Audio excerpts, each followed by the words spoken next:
The guns had gone silent, but the echoes of war still clung to the earth like smoke. Across the ruins of a defeated Germany, columns of prisoners shuffled through mud and rain, men and women who had once believed their empire would last 1,000 years. Among them walked a young woman named Marta, exhausted, hollow-eyed, clutching a dented tin cup, the last thing she still called her own. She expected cruelty, hunger, punishment. Instead, what she found was order, precise, mechanical, almost unreal. The Americans didn't shout, they didn't gloat, they built, they fed. And as the smell of coffee drifted across the wire, Marta realized something no one had dared to think before. Maybe the real power of the United States wasn't in its bombs or tanks, but in its kitchens. This is the forgotten story of how food, hot, organized, and relentlessly efficient, became the quiet weapon that reshaped the ruins of Europe. If stories like this one move you, the human moments hidden beneath the noise of history, take a second to like this video, subscribe to the channel, and share it with someone who still believes war is only about bullets and blood. Your support helps us uncover more of the untold corners of the past, where compassion sometimes wears a soldier's uniform. The war had ended, but the air still trembled as if the sky hadn't yet accepted peace. Smoke curled from blackened fields, and silence hung heavy, thick with the ghosts of 1,000 battles. Along the western edge of the Rhine, columns of prisoners trudged through mud that swallowed their boots and dignity alike. Among them were women, clerks, nurses, radio operators, now stripped of insignia, reduced to silence and hunger. The wind carried the smell of burnt diesel and something older, defeat. It clung to them like another uniform they could never take off. The drizzle turned faces gray, blending tears with rain until neither could be told apart. Marta walked near the center of the line, her fingers gripping a dented tin cup as though it were a relic from another life. Her shoulders ached. Her eyes didn't look at the ground. They simply stared through it. She had once believed order was everything. Trains ran on time, commands were obeyed, the Reich would last forever. Now even time seemed to move reluctantly, one muddy step after another towards something she couldn't name. A shout echoed down the line, not in anger, but instruction. American soldiers in clean uniforms pointed toward a field bordered by rough wooden stakes. There was no hatred in their voices, only routine. That, Marta thought, was the strangest thing. After months of chaos, she expected punishment, cruelty, vengeance. Instead, there was procedure, cold, efficient, almost indifferent. The Americans moved like they were following an invisible rhythm. Trucks rumbled in the distance, engines steady, chains clattering against steel. They sounded alive, machines that had survived the war better than the people who built them. The women turned their faces toward the noise instinctively, half in fear, half in awe. The makeshift camp appeared suddenly out of the mist, rows of tents, barbed wire, and floodlights humming faintly in the drizzle. It wasn't hell, not quite. It was something more unsettling, organization after apocalypse. Engineers dug trenches, soldiers hammered posts, and bulldozers shaped the ground with mechanical grace. Every action had purpose. Every gesture fit into something larger, a design that seemed beyond the understanding of the broken. The women were lined up, counted, tagged. The process was methodical, almost gentle. Marta noticed how one young sergeant, barely older than she was, handled his clipboard with care, as if names still mattered. When night came, the camp glowed dimly under the rain. Floodlights painted the mud silver, and the distant hum of generators mixed with a new sound, the clatter of metal pots somewhere beyond the fence. Marta caught the faintest trace of it in the air. Coffee. Not the bitter grain substitute she'd grown used to, but real coffee. The scent cut through fatigue like light through fog, impossible yet undeniable. Around her, whispers spread. "They feed us?" someone murmured. It can't be. Another woman laughed weakly. Americans don't know hunger. Marta said nothing. She only closed her eyes and breathed the smell deeper. For months, she had eaten nothing but thin soup, stale crusts, and shame. Now, on the edge of surrender, her body remembered what warmth once felt like, even if her heart refused to trust it. The floodlights flickered as the rain thickened. Beyond the wire, silhouettes moved. Americans tending fires, unloading crates, speaking in calm, unhurried tones.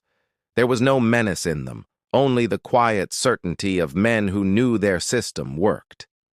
Marta lay down on her damp blanket, her stomach growling, her mind spinning. Somewhere out there, people were cooking. Not for victory, not for celebration, just because feeding was what they did next. And in that moment, staring through the mist, Marta realized the war hadn't just ended. It had been replaced by something new. Order, discipline, the strange, unstoppable rhythm of a nation that refused to collapse. Dawn crept across the camp like a hesitant guest, pale and cold, revealing the world in shades of ash. The rain had stopped, but everything still smelled of iron, mud, and exhaustion. The women woke slowly, unsure if it was truly morning or just another version of night. Blankets clung to their clothes, damp from mist, and their breath rose in thin clouds that disappeared too quickly.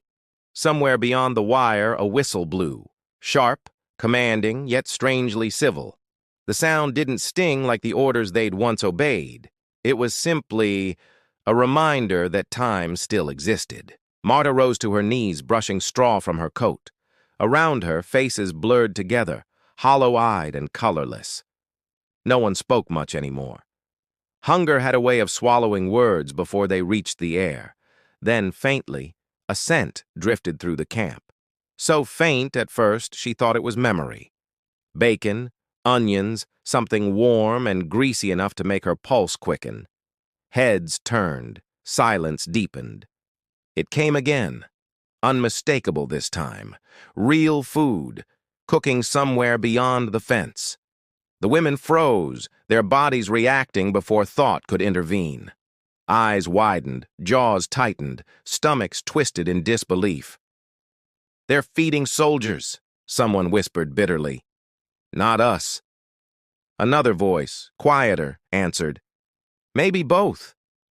But even hope sounded dangerous now, a luxury they'd learned to fear. Marta closed her eyes and inhaled again. She wanted to believe it was real. That warmth could still exist after everything. The smell reminded her of mornings in Mainz before the world cracked open. The Americans worked without drama. She could see them now.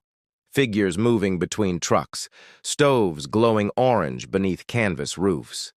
Their movements were efficient, synchronized, like an orchestra that had practiced this routine 1,000 times. Every gesture seemed deliberate, rehearsed. One stirred, another carried pots, a third checked gauges on a metal drum that hissed softly. No shouting, no chaos. Even the fire burned in neat, obedient lines. Marta watched, unable to look away. She'd spent months boiling grass for soup, scraping ashes to flavor water. This was another world entirely, one where structure itself felt merciful. A guard walked past, his boots leaving clean impressions in the mud. "Mess line soon," he said through a translator, the words clipped but calm. No threat, no sneer, just an announcement. The women exchanged uncertain glances. "Mess line," one repeated, as if testing the phrase. It felt strange on the tongue, like a word from a forgotten language. A few dared to smile. When the first metal lids lifted, steam poured out, white and fragrant, curling into the damp air. The smell was overwhelming now, intoxicating. Marta's throat tightened. She could almost taste it already. Trucks rolled closer, headlights cutting through the mist. Crates stamped U.S. Army Quartermaster were unloaded and stacked in perfect rows. Every label seemed like proof of something impossible. Flour, coffee, sugar, beans. It wasn't just food. It was evidence of a world that still functioned, that still cared about routine, about feeding people, even prisoners. For the first time, order felt like a gift, not a cage. The line began to form, slow and hesitant. Marta clutched her cup tighter, heart pounding. She didn't know what waited beyond that tent flap, mercy, humiliation, or something between, but she stepped forward anyway. And as she did, the smell of bacon thickened in the rain, wrapping around her like an impossible promise. For a moment, she forgot she was a prisoner at all. She was simply human again. The next morning arrived with a low, mechanical growl that trembled through the damp soil. Marta lifted her head, confused. It wasn't thunder.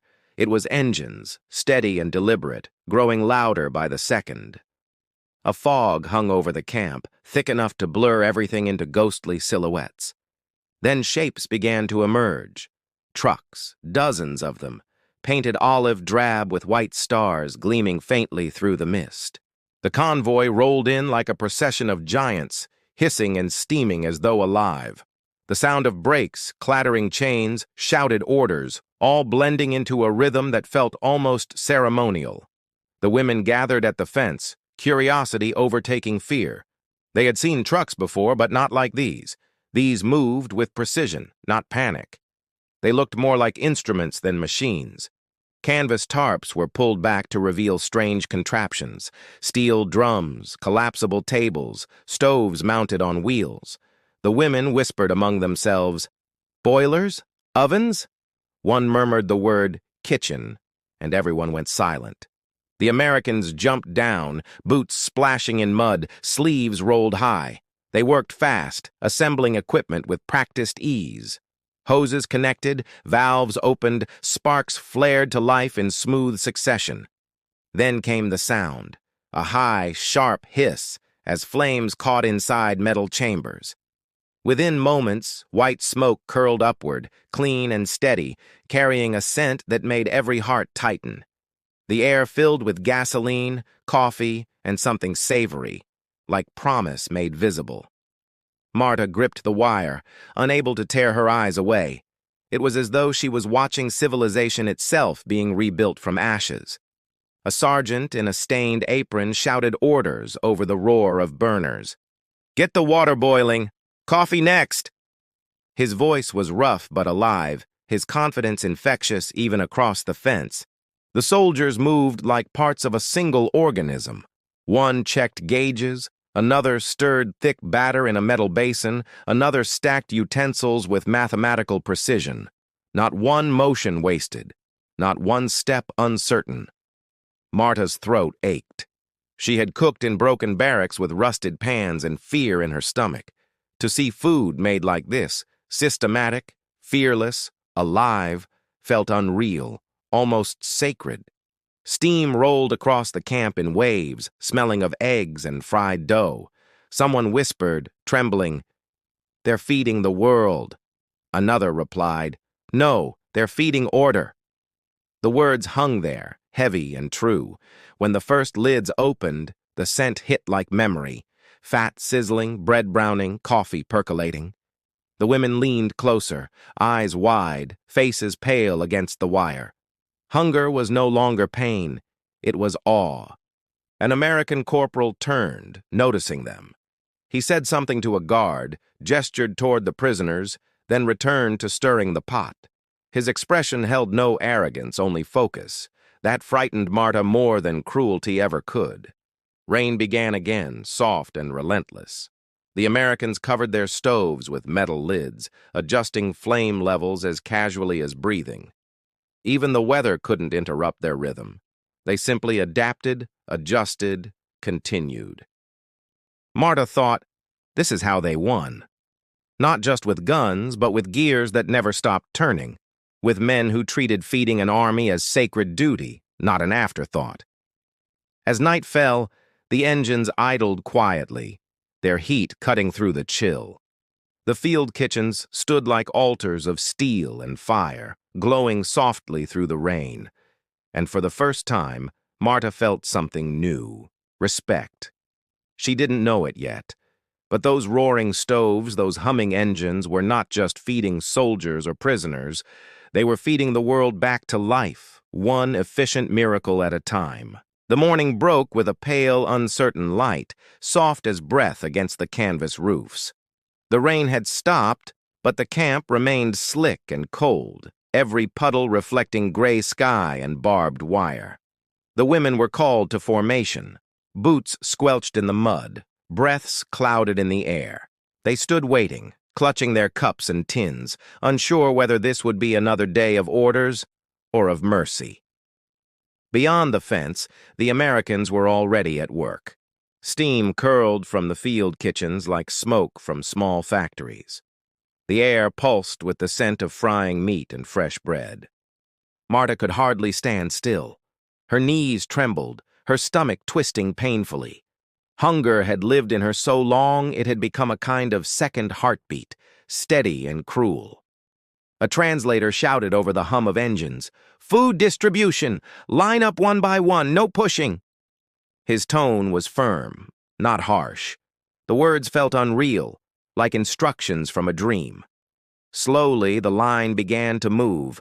Metal pots clanged, spoons rattled, the rhythm of hunger finding order. The women shuffled forward, eyes wide, too weak to hope, too curious not to. Inside the tent, steam thickened the air until it was almost visible. American soldiers stood behind tables, ladles ready, hands steady. Their faces were flushed from heat, not hate. When Marta stepped inside, she felt warmth for the first time in months. It wasn't just physical. It was something deeper, an atmosphere of quiet purpose that pressed against her exhaustion like comfort. The corporal with the freckles filled her tin. Thick stew poured out, rich with color, chunks of meat and vegetables floating in a way that made her dizzy. He nodded once. "Eat slow, hot." She stared at the food, unable to move. Around her, women sat on crates or the wet ground, spoons trembling in their hands. The first bites came cautiously, suspiciously, like tasting peace for the first time. The flavor hit her tongue, salt, fat, spice, warmth, and she gasped. It burned slightly, then melted. She closed her eyes, swallowing slowly, feeling life return in small, defiant waves. For a while, there was no sound except metal against metal. Hundreds of women eating in silence, breathing in steam that smelled of survival. Even the guards stood still, as if afraid to disturb it. A woman beside Marta began to cry softly, spoon halfway to her mouth. Another laughed, a thin, shaky laugh that cracked halfway through. No one told her to stop. The bread was soft, real bread, not the hard crusts that cracked teeth in the final days of the Reich. When Marta tore a piece, it left crumbs on her fingertips. She wanted to weep. Outside, the cooks refueled the stoves, checked pressure gauges, wiped their hands on aprons. Their work never stopped. Even mercy, it seemed, required maintenance and precision. When the meal ended, the women lingered with their empty tins, unwilling to let the warmth fade. Marta ran a finger along the inside, gathering the last trace of stew, unwilling to waste even memory. As she stepped outside, she saw the Americans cleaning their utensils, laughing quietly. The sound was strange, distant, yet gentle. It didn't belong to conquerors, it belonged to people who had simply kept going. That night, lying beneath her damp blanket, Marta understood something she couldn't have put into words. The war had ended, not with a roar, but with a spoon scraping the bottom of a tin. By the third morning, the camp no longer felt temporary. What had begun as chaos had settled into something disturbingly calm. A machine of routine, humming quietly against the ruins of defeat. Every sound carried purpose. The whistle at dawn, the clatter of tin bowls, the distant hum of generators. Even the rain seemed to fall on schedule, softening the mud just before roll call. The women were learning the rhythm, though none admitted it. They lined up without orders, folded blankets neatly, scrubbed their bowls with sand until they shone faintly in the dim light. The Americans moved among them with notebooks and calm precision. They checked names, handed out soap, counted supplies. It was all business. No shouting, no cruelty, only the steady pulse of function. Marta noticed how each task fit into another, like gears inside a clock. Breakfast at dawn, sanitation at noon, distribution before dusk. Even captivity, it seemed, could be civilized if managed correctly. Sometimes she caught herself watching the officers, fascinated by their ease. They gave commands as if they trusted the system more than themselves, as though order itself were their faith. She wondered what it must feel like to believe that strongly in procedure, to find comfort not in ideology, but in doing things the right way, even when no one was watching. At the fence, she saw a guard lighting a cigarette, using the exact same number of flicks each time. Routine wasn't habit here, it was identity. That realization unsettled her more than fear ever had. Inside the mess tent, the cooks worked with wordless focus. One stirred, one measured, one cleaned. Marta thought of the Reich's promises of efficiency, how they had collapsed into madness. Here, efficiency had survived. When one of the women fainted during roll call, an American medic appeared almost instantly, kneeling beside her. He didn't ask who she'd been, what side she'd served on. He simply checked her pulse. "Hot soup," he ordered through a translator. Within minutes, a runner arrived carrying a steaming thermos from the kitchen. The smell of garlic and thyme drifted through the crowd like something holy. The woman sipped weakly, color returning to her face. Marta watched, shaken. She'd seen death treated with less care during the war. Now mercy was delivered like logistics, timed, measured, expected.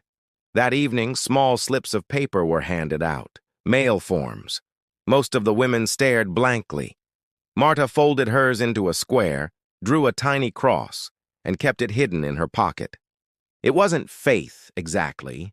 It was proof of existence, of being accounted for in a system that still believed paperwork mattered, even for ghosts of the enemy. After dinner, she sat near the fence, watching the Americans pack away supplies. Crates were stacked perfectly, lids secured, ropes tightened with almost ceremonial precision. Nothing wasted, nothing rushed. The cook with freckles wiped his hands on a rag, humming softly. His sleeves were rolled, his hair damp with sweat. He caught her staring and gave a quick nod before turning away. She didn't smile back. Not yet. But something in that small gesture, casual, unguarded, reminded her that order could be human, too. That discipline didn't always need to be cruel. As darkness fell, the camp lights flickered on, glowing faintly against the fog. Marta lay awake, listening to the quiet thrum of generators. For the first time, the sound didn't frighten her. It comforted her. The fog returned before sunrise, wrapping the camp in a pale, muffled silence. It softened the outlines of tents, blurred the guards into shadows, and made the wire glisten like wet thread. Marta moved through the morning quietly, her tin cup clinking softly against her belt. The smell of oatmeal drifted from the kitchens again, steady, predictable, comforting in its repetition. Routine had become survival. As she waited in line, she noticed the freckled American corporal again, the one who always worked near the stoves. He was wiping condensation from a pot lid, humming through his teeth. He looked young, younger than she had realized before, the kind of youth that war should have taken, but somehow hadn't. When he caught her glance, he lifted his chin in casual greeting. Marta looked away quickly, embarrassed. Prisoners didn't exchange gestures with soldiers, yet there was no mockery in his eyes, no triumph. Just recognition. Two people trapped in the same endless machine of duty. Later, while cleaning the empty stew pots near the fence, she heard his voice again. "Cold today," he said, slow and careful, his German fractured but understandable. "Always cold here." She froze, unsure how to respond. Then, quietly, she answered, "Yes, always cold." The words felt strange, fragile, like walking barefoot across thin ice. Still, he nodded, satisfied with the simple exchange. He pointed at the pot she held. Aluminum, not too hard, breaks. His tone wasn't commanding. It was instructional, almost kind. Then he smiled faintly and returned to his work without another word. For the rest of the day, she thought about that moment. Not the words themselves, but the casual humanity of them. It had been so long since anyone spoke without wanting something in return. That evening, as the women sat around the fire barrels, a harmonica began playing somewhere beyond the tents. A lazy, wistful tune that drifted across the wire like a memory half-remembered. No one recognized the melody, but it felt familiar somehow. Warm, alive, unbearably human. Marta closed her eyes, letting the sound pull her back to a time before uniforms and orders. A few of the women hummed softly under their breath, their voices blending with the music. For a moment, the camp didn't feel like a prison at all. It felt like proof that life persisted. When the song ended, silence returned heavier than before. The freckled corporal's voice floated faintly through it. "Tomorrow, same song, maybe." Marta almost laughed. The words were awkward, but the offer was real. The next day, he greeted her again, this time with a single word. "Morning." She replied without thinking. Each exchange was brief, cautious, but enough to remind them both they were still people, not roles. She began to notice details she hadn't before. The calluses on his hands, the small burn scars along his wrists, the way he checked each valve twice before lighting the burners. Discipline disguised as kindness, or perhaps kindness disguised as duty, she couldn't tell. All she knew was that his calm unsettled her, not because it frightened her, but because it felt safe. That night she lay awake listening for the harmonica again. It didn't play. Only the wind and the distant hum of the kitchens filled the dark. Yet she smiled faintly, warmed by something wordless. It wasn't affection, not yet. It was simply understanding. The fragile bridge built between two sides of the same silence, connected by the sound of boiling coffee and the courage to speak through wire. By the following week, the rhythm of the camp had become almost hypnotic. Each sunrise carried the same sounds, the hiss of boiling water, the scrape of ladles, the low hum of generators. The Germans had learned to anticipate the schedule, to form lines before the whistle even blew. Hunger had been replaced by habit, and habit somehow began to resemble peace. Marta noticed it in herself first. She no longer dreaded mornings. The routine, the smell of coffee, the measured steps toward the kitchen tent, had become something steady in a world that still felt unreal. The Americans served without flourish, without cruelty. Every motion had a purpose. They ladled stew, wiped spills, refilled pots, checked temperatures. Mercy, Marta realized, had been industrialized, made efficient and repeatable. To be fed like this by one's enemy was strange beyond words. Gratitude sat uneasily beside humiliation, yet neither feeling won completely. What replaced them was quieter, an exhausted kind of respect. The freckled corporal was always near the stoves. He worked with calm concentration, sleeves rolled, hands steady. Sometimes he caught Marta watching him and would give a quick, almost shy nod. One afternoon, while waiting for the next batch of bread, Marta whispered to another woman, "They act like this is their home." The other shrugged. "Maybe it is. They build homes everywhere." Later that day, she watched the kitchens being scrubbed and refueled. Every bolt checked, every hose coiled. It was not just cleanliness. It was devotion, as if the act of feeding was sacred duty. By evening, word spread that more supplies were arriving from the west. Trucks rumbled through the mud, headlights slicing the dusk. The women gathered silently, watching the endless stream of crates. Flour, sugar, beans, coffee, medical kits, all stamped with the same bold letters, U.S. Army. Even their handwriting seemed efficient, like everything about them had been trained to function perfectly. A translator announced, "All prisoners will receive full rations twice daily." No cheers followed. Gratitude, like hunger, had become too large for words. The women simply nodded and returned to their tents. That night, Marta sat near the fence again. The kitchens glowed faintly beyond the wire, their stoves burning like quiet hearts. She could hear laughter carried faintly through the fog. They weren't mocking laughter, just tired men finding warmth in routine. For the first time, she didn't resent the sound. It reminded her of what life used to feel like before everything fell apart. She wondered if the Americans saw them as victims, as threats, or as nothing at all. Perhaps that was their secret. They fed everyone because it was simply the next task on the list. The corporal appeared briefly, carrying a pot too large for one man. Marta stood automatically, reaching through the wire to steady it. He smiled. "Danke," he said clumsily. She blinked.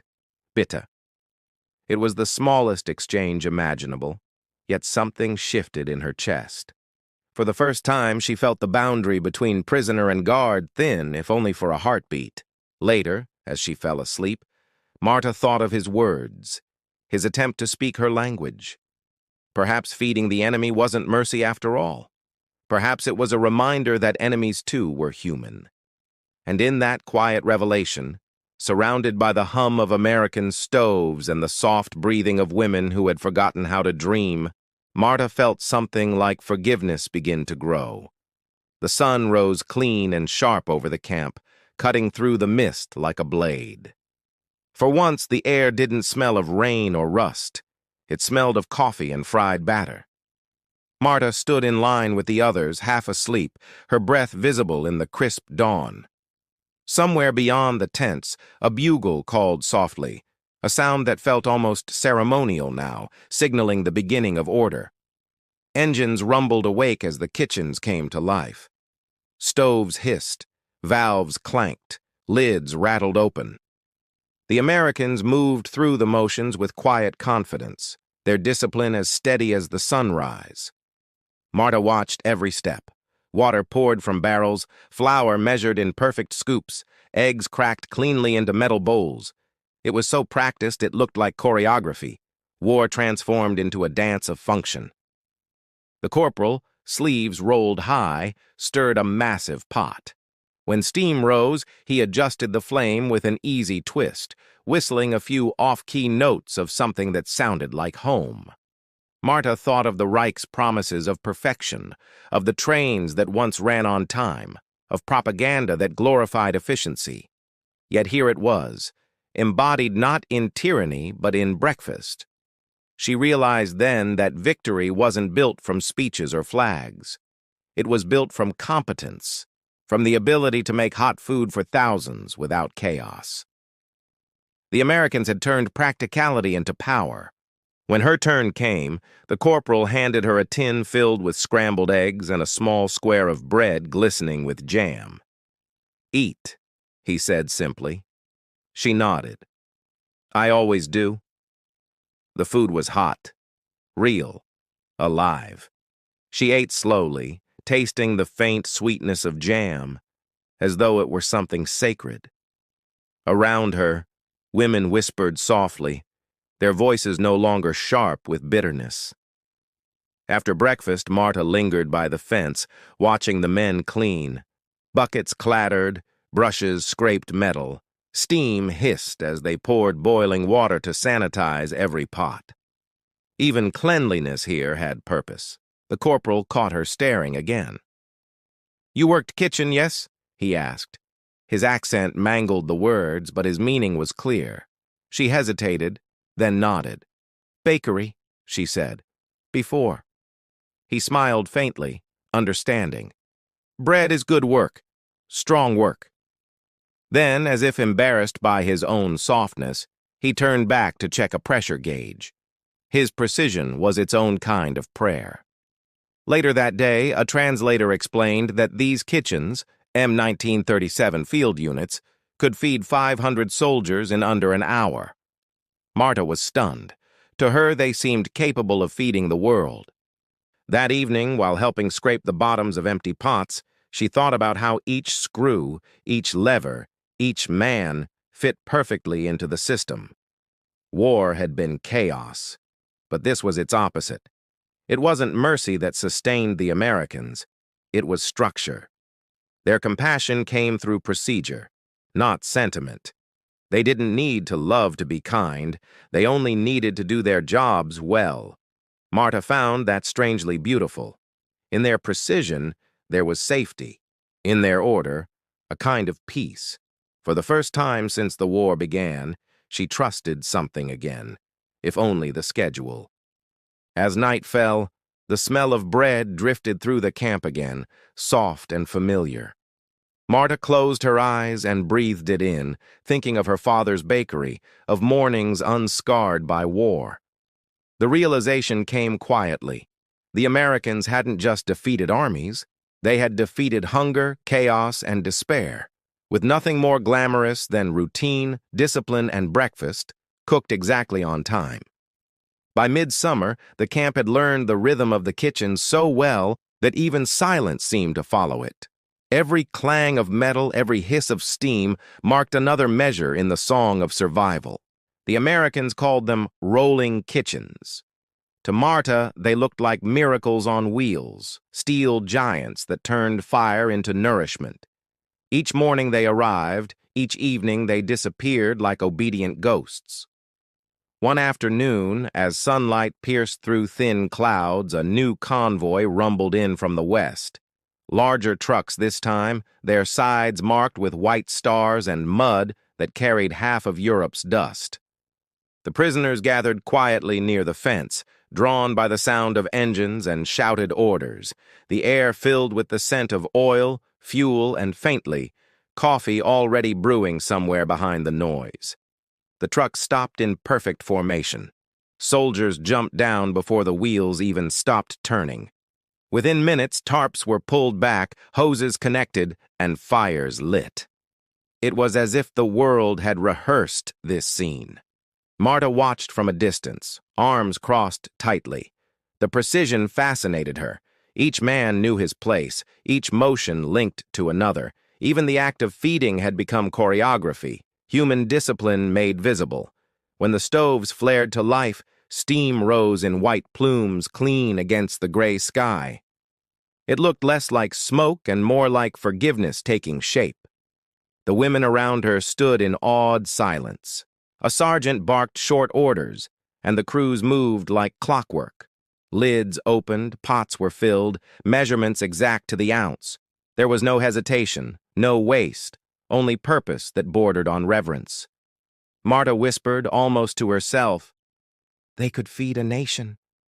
The woman beside her nodded slowly. Maybe they already are. For a moment, the war felt impossibly far away, as though it belonged to another age. Later that night, after the meal, a translator's voice crackled through a loudspeaker. "All camps will continue receiving full rations. Kitchens will move east tomorrow." The words carried both comfort and dread. The next morning, the air buzzed with motion. Soldiers dismantled the kitchens, piece by piece, folding tables, closing latches, coiling hoses. The machines that had fed them so faithfully were vanishing before their eyes. Marta stood near the fence, watching. The corporal tightened a bolt, wiped grease from his fingers, and glanced up. For a heartbeat, their eyes met. He gave a small, wordless nod before stepping away. Engines roared to life. Trucks rolled forward, kicking mud into the air. The convoy moved east, its red taillights fading into the fog. The sound of them leaving felt heavier than the silence that followed. When the engines finally disappeared, the camp seemed hollow. The smell of food lingered faintly in the damp air, ghosts of warmth, proof of order now gone. Even the rain felt colder that night. The women ate thin rations prepared by reserve cooks. The stew was watery, the bread dry. No one complained, but their eyes kept drifting to the empty space where the kitchens had stood. Marta sat by the fence, staring into the dark. The ground still bore the marks of tires, perfect impressions pressed into the mud, reminders that Mercy, too, could move on wheels. She wondered where they were headed now. Frankfurt, maybe, or some nameless camp farther east. Feeding, always feeding, rebuilding a world one pot at a time. The thought ached, but also soothed her somehow. That night, as the wind carried faint traces of diesel and distant laughter, Marta whispered to herself, "They build peace the way they build everything, efficiently." And for the first time, she almost believed peace could last. By early summer, the camp no longer felt like a wound. It had become something else. A machine breathing steadily, fed by habit, precision, and the faint hum of distant engines beyond the hills. Each morning began the same way. A whistle, the shuffle of boots, the soft clang of metal bowls. Even the prisoner's exhaustion had found rhythm, a fragile comfort in repetition that made the days survivable. The kitchens had moved on, yet their absence had weight. The women still spoke of them in fragments, how the air smelled of bacon, how the coffee hissed like a promise against the cold. Marta carried those sounds with her like small relics. She caught herself imagining the convoys rolling somewhere east, engines roaring through ruined towns, bringing warmth to other camps she would never see. Her hands had grown steadier, the ache in her stomach had dulled. Survival was no longer a question, it was a duty, carried out one meal, one dawn, one breath at a time. The Americans kept their schedules without fail. Supplies arrived, names were checked, rations distributed.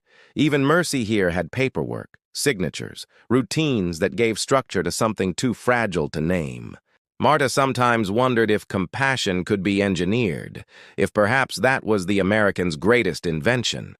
They had built kindness into procedure, turned empathy into a matter of logistics and discipline. One afternoon, as sunlight broke through clouds, she saw the freckled corporal again. He was overseeing a small repair team near the outer fence, his uniform smudged with grease, his eyes tired, but bright. He noticed her watching and raised a hand in quiet acknowledgement. For a moment, she wanted to say something, thank you, perhaps, but the words felt too heavy to risk spoiling. She only nodded. Later that day, a new shipment of prisoners arrived. Thin, gray, terrified.